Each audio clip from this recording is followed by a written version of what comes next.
and welcome to Beyond the Capital from Supertech.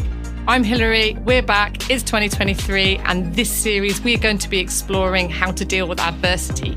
I'm going to be talking to entrepreneurs, business leaders about how they've overcome major challenges.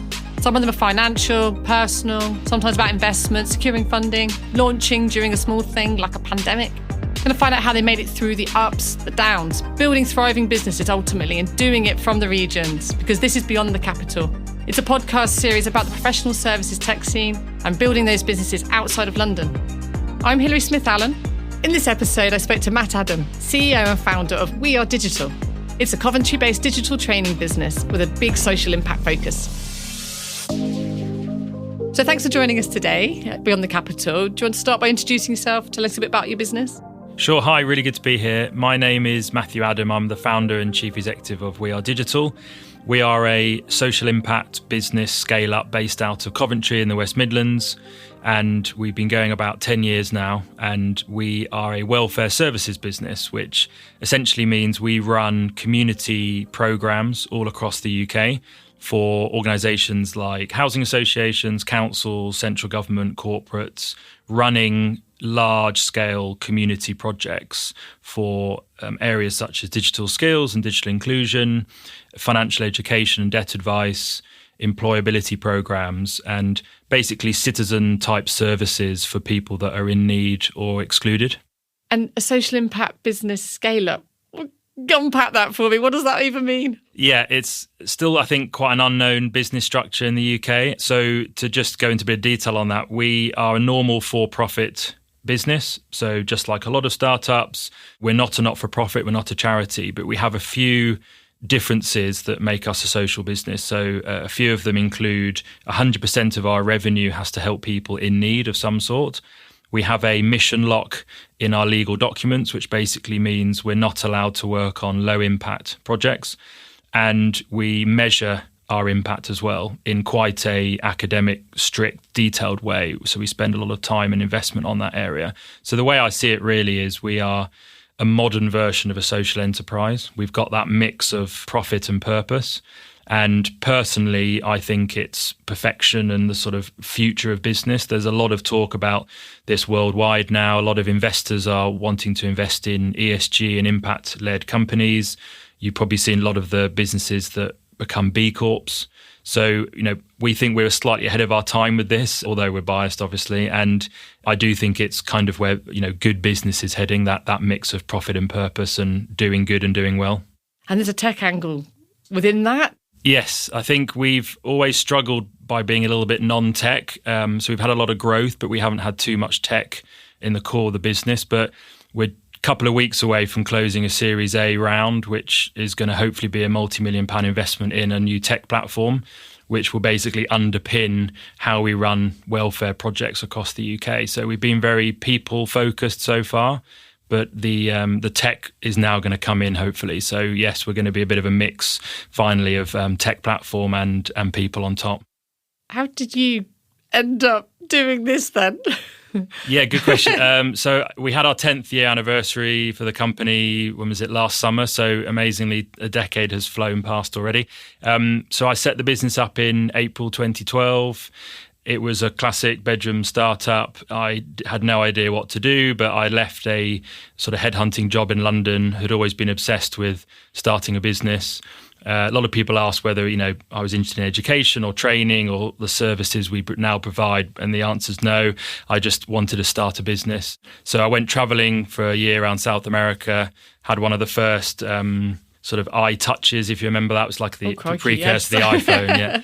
And it came back with over 100 business ideas, very random ones, I think, looking back. But one of them was essentially a sort of computer training business idea for silver surfers, as they were called then, which I'm now horrified to say was defined by the media as anyone over the age of 50, which doesn't sound too old to me now. But we basically set out trying to see if we could build a network of trainers in the UK to go into people's homes, so grandparent type individuals, to help them on the computer. So that was the initial seed of the idea, basically. And been going 10 years, doing quite well by all accounts, from what I've read in advance of this. How's that journey been for you? Yeah, it's been, I think, probably as a lot of founders would say, huge excitement, huge stress as well along the way, massive ups and downs. We're in a really good place now. I think, 3 or 4 occasions over the years, we've been, like a lot of startups find, running out of money, very close to going under. So it's been super stressful, but super exciting is the way I kind of explain it. I think we're now up to nearly 100 employees. We should do about 10 million of revenue this year. So we've definitely scaled a lot in the last few years. We've doubled since last year. And I think we're kind of through what I saw one founder describe the 10 million level as the unkillable zone once you get past that. And I think that's quite a good way of putting it. Touch wood, yeah. And I think, you never quite know when, you've got through that sort of terminal velocity of, is it still shaky ground or do you need, more investment? And I think hopefully at the moment we've gone through that period of the hair loss years, as our chairman describes it. And I think now we're into sort of scale up mode. So how was it though in the hair loss years? How does one get through the challenges you touched there on the financing and that being a really big challenge in that early phase? So perhaps you can unpick that a little bit for me. Yeah, I think, a lot of startup founders will say finances and cash is king, obviously. And one thing I've definitely found through the growth of the company is all the cliches you hear are true. I think one of our biggest challenges was always cash and investment. This Series A will probably be our 4th or 5th investment round in the company. And, we did all the classic stages. We had friends and family initially.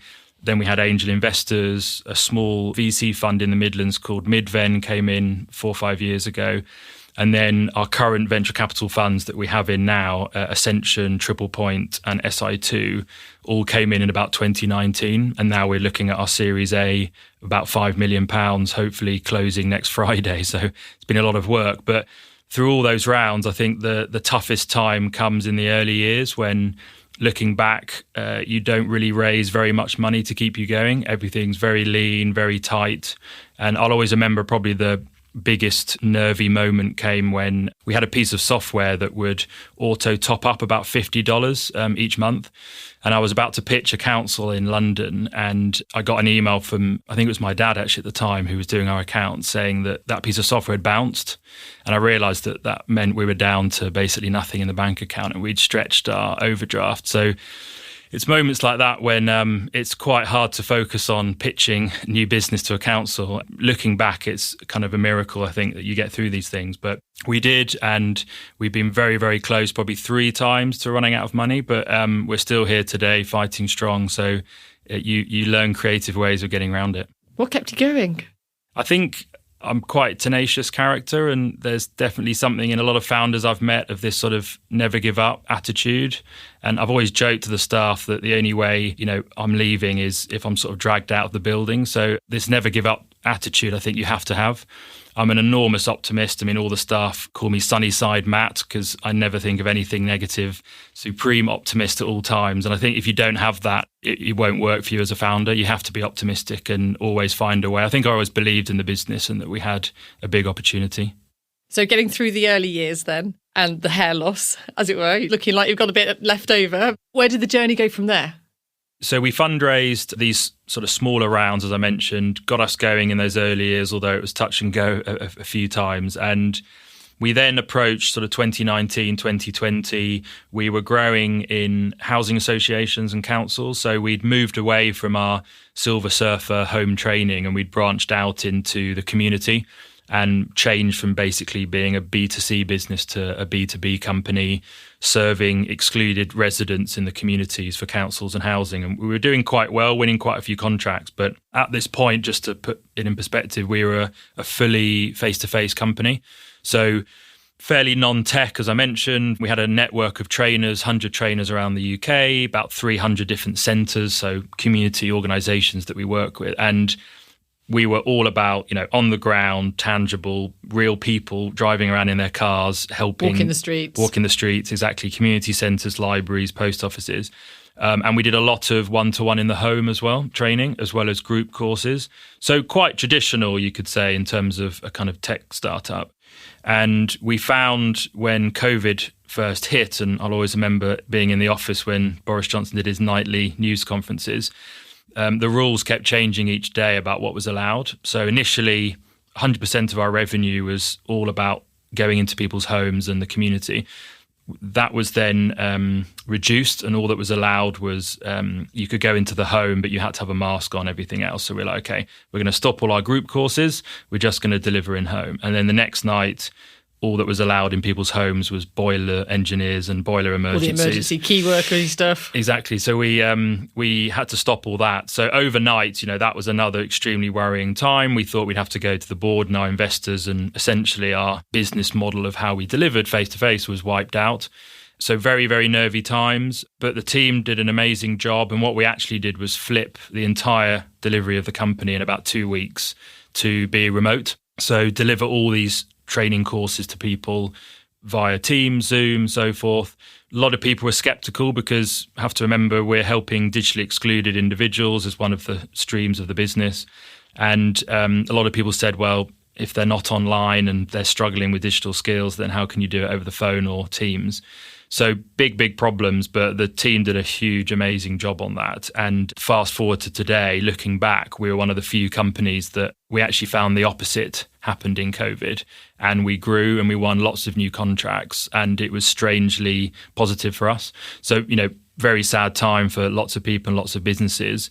But fortunately for the company, what it actually did was put a huge spotlight on exclusion and people being stuck in their homes. Every single day we had a big corporate calling us up saying that they were very panicked about, bank branches shutting and so forth. We won a contract with Lloyds Bank during that time. So yeah, we actually grew through COVID and did another fundraise, but from a positive point of view rather than running out of cash because we needed to invest more. So yeah, looking back, retain some of that innovation and the pivoting today? Yeah, so what's quite strange now is I think I would have never foreseen starting a company that was remote. It was all about in-person activity. Looking back at the early marketing days, we used to actually, our brand was all about, don't do things remotely, let's have someone come to you. So big change. But yes, to date now, even though things have opened up again, we help a lot of people, probably the majority is still remote. Massively helped margin, helped how we delivered things, and the impact as a social impact business as we are is still very strong. So yes, I look back and it's one of those moments where, again, when you're starting a company in your bedroom, you have no idea these things are going to come up, and very fortunate, but it was another big challenge that we managed to get through, and it's weirdly helped the business now. And the staff satisfaction still there through Yes. the change? Yeah, I think, managing people in a fast growth scale up is always tricky. I think, yes, it was very hard during COVID. We have a call centre. We had to send every single person home, as most people did. But yes, it's now come back, a lot of people in the office again, and we've managed to, keep a lot of the staff, and very proud that to this day we've never had to make even one redundancy through decisions or mistakes of growth. It's always been the other way around, that we're always looking to hire. So I think the whole team's done a good job. And hiring in itself alongside growth is bumpy, perhaps. Yes, yeah. How's that gone, and in different skill sets? I suppose the changing shape of the business that you described there, is it? Well, yeah, gone to plan. I think sometimes it has, sometimes it hasn't. I think looking back again, one of the big learnings for next time for myself, if I start another business, is maybe realising it's more about the people than you first think when you're starting out. I think I probably saw it in a very blunt way that you can always recruit someone else if it doesn't work out. But I think now you realise that I saw a definition the other day that the word company, I think, is literally defined as a group of people. And you kind of realise that's all you're doing, whether you've got clever tech or not. You're basically a bunch of people coming to work, talking about things and trying to solve stuff. So if I saw another founder the other day say that you should really see yourself as a recruitment business in whatever you do. And I think that's a good way of putting it. The quality of the people you bring in will always define where you get to. I think, yes, the quality of the founder and the starting team is important, but actually in the end, it outgrows you. And now we've got nearly 100 people. It's all about the quality of others, not myself. So, yeah, we've definitely had some challenges along the way. Probably one that I'll always sort of look back with a bit of a smile now that we've got through it was in the very early days, we were probably 10 or 15 people. And we were in a small office in Warwick, and we had quite a few contracts around the country with a few housing associations, and it was all very much like couriering equipment into, locations, trainers turning up to certain addresses. And because of lots of things that were going wrong and a lot of stress, our entire operations team basically quit on the spot and left and walked out. And I had people calling me saying stuff was turning up wrong, stuff wasn't open. It was kind of all just going to pot, basically. So I've got a very understanding wife, should we say, and I essentially sort of slept and worked at the office for the whole weekend and just tried to sort of pull it back. And it's moments like that where you kind of think you don't quite know how you get through it, but you have to sort of just dive into it yourself and go for it. But yeah, we've had lots of people challenges over the years. I think looking at the moment of where we're at, we're in a really good place. We just hired a managing director, Jonathan Prue, who, great guy, really experienced, and that's been probably the next big change for myself. So I've realised, again, speaking to lots of founders, we have lots of founder group therapy sessions, as I call it, where we talk about challenges. And I think what a lot of founders probably don't admit normally is that they're really good at certain things, sales, strategy, brand, but they're normally pretty terrible at people managing and the day-to-day. I don't think most founders often admit that, but I've realised that with myself. And I think for the company to scale and be successful, you need to at some point realise that you're good at certain things and bring in others that are actually experienced, dyed-in-the-wool chief executives who can actually grow the company. And you see this happening a lot with quite well-known startups where I always laugh. I think the press release says the founder moves to become sort of chief creative officer, but it's another way of saying that they don't think they can be the chief executive anymore. And we've made that change very recently. So I'm still in the business working every day as the founder, but we've got a really experienced person at the sort of helm of the ship looking at the day to day. And I think the most successful businesses that scale make a decision along those lines. Is it hard to let go?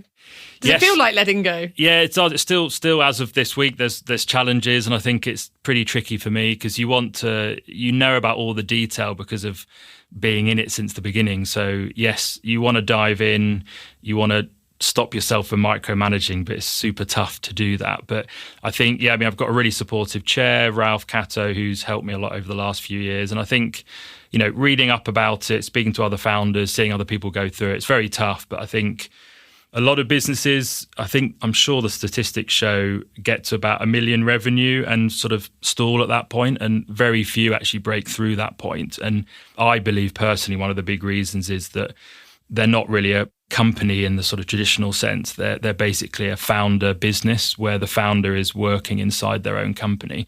And it's very, very hard to scale that. So I sort of find it challenging, but I realise it's for the greater good of scaling the company, and we'll have more of a shot to do that, I think, if we make those sorts of decisions and bring those people in. I wish you all the luck. If you had one sentence for 2023 for your company, We Are Digital, what would it be? One sentence, yeah. I'm not good at being concise. I'd say for us, it's scale. So our big challenge now is with our new investors that we should be able to announce in a couple of weeks. We've got a big European impact fund coming in because we're a social impact business, and we've got a target to get to 50 million revenue in 3 years. We're looking at going international as well and building out a really disruptive tech platform for running welfare services that we think hasn't been done before. So big challenges, but the number one is scale. So we want to scale as quickly as possible over the next 3 years. All the best. Thank you for joining me today. Thanks very much. That was Matt Adam, CEO and founder of We Are Digital. Thanks for listening. This has been Beyond the Capital from Supertech. I'm Hilary Smith-Allen. Please follow us on Apple, Spotify, whichever is your favourite podcast app. And if you've enjoyed listening, tell your friends and family and give us a rating to help others find the podcast.